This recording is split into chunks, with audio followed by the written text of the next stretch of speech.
Kung talaga ginoon. Eh, sumaraga. Wala na, wala sumaraga. Sabi ko, naglalangoy lang ko yan. Atunan mo chiyong. Naglalangoy. Alalaksinan mo chiyong. Ala.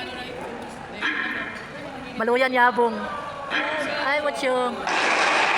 First presenter po natin ay Mucho. Sir, so, ang next presenter natin ay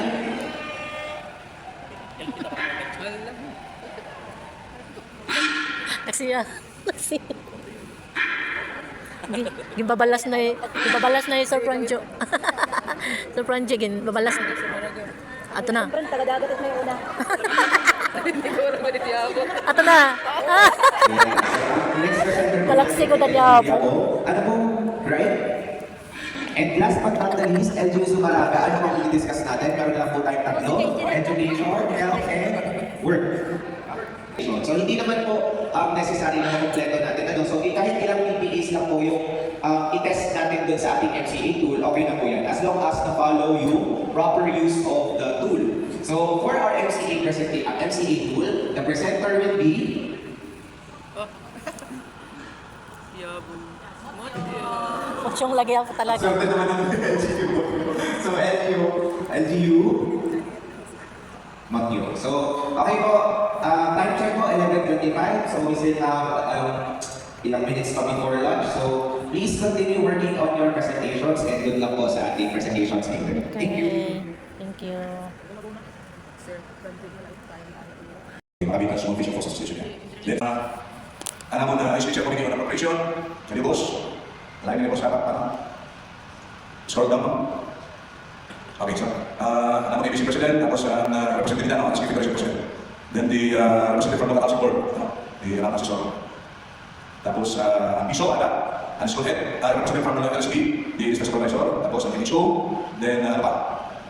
Ang agriculture, yan. Nabila yung kami ikot, pagkakatawag siya pa rin. Representative sila. Okay. So, apa ba? Then, wait, anak ni Diarra. Okay. Next, the right side, second column, the BS or the CISOs. We have the Farmers Association, the business sector, and the food and operation sector, Hindi ba ini di ba dito?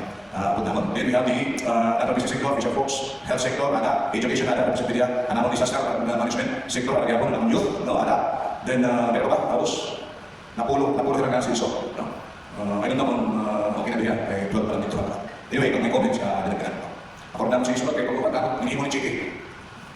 Yan ang kasi. Part of the vision, no? Ano ang vision, no? Yung kasama is point, globally competitive, diversified, and progressive economy, having self-reliant, peaceful, and government, protected and concerned natural resources, governed by competent and responsible leaders. So lahat ng kada po sa CDP, no? Same time sa CDP. Lahat ng 5 sectors sa Feel that we're promising communities, masasolve natin yung poverty within our respective LGUs. But the goal is, it seeks to complement all the other plans, all the other initiatives na po na ginagawa natin sa ating mga LGUs. We hope that one day, maitaas po yung antas ng pamumuhay ng mga kapwa natin mamamayan sa ating iba't ibang komunidad. So again, maraming salamat po sa pagtugon sa aming paanyaya para sa formulation workshop nito. To our partners, CSOs, maraming salamat po. Isa po sa goal ng AMSI ay mas marinig po yung inyong mga sugestion at inyong boses. Mahalaga po yung inyong mga suggestions para sa amin. So with that, to further present our sincere gratitude to all of you, we'd like to award the certificates of participation. So first, we'd like to call on Ms. Joy Kayano, our division chief engineer, our income person here in Division 8, to award the certificates. So as I read, this certificate of participation is hereby given to for actively participating in the MAP for the Local Poverty Reduction Action Plan Coordination Workshop for the Cluster 3 LGUs in the province of Samar, organized by National Anti-Poverty Commission, held on June 3 to 4, 2026 at the Samar Provincial Convention Center, Gitgapunan, Tagbalongan City, Samar, given this 4th day of June 2026 in Tagbalongan City, Samar, signed by our Director of the Local Affairs Coordinating and Monitoring Service of the National Anti-Poverty Commission, Mr. Nelson A. Lucas. So we'll have LGU Tutyong to first receive the certificates. We'd like to call on Mr. Cornel Igobi Bermejo, Ms. Annabelle G. Cabalboy, and Ms. Gina Rachel Insan. So isang quick photo lang po for picture.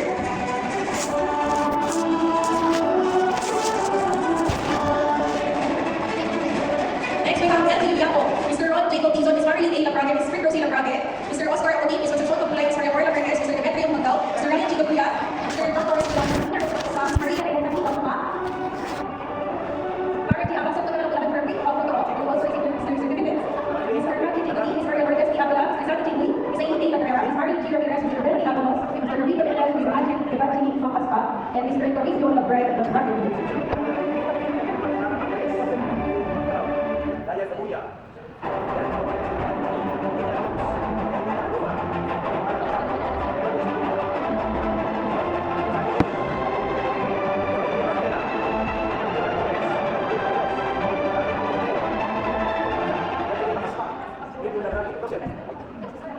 So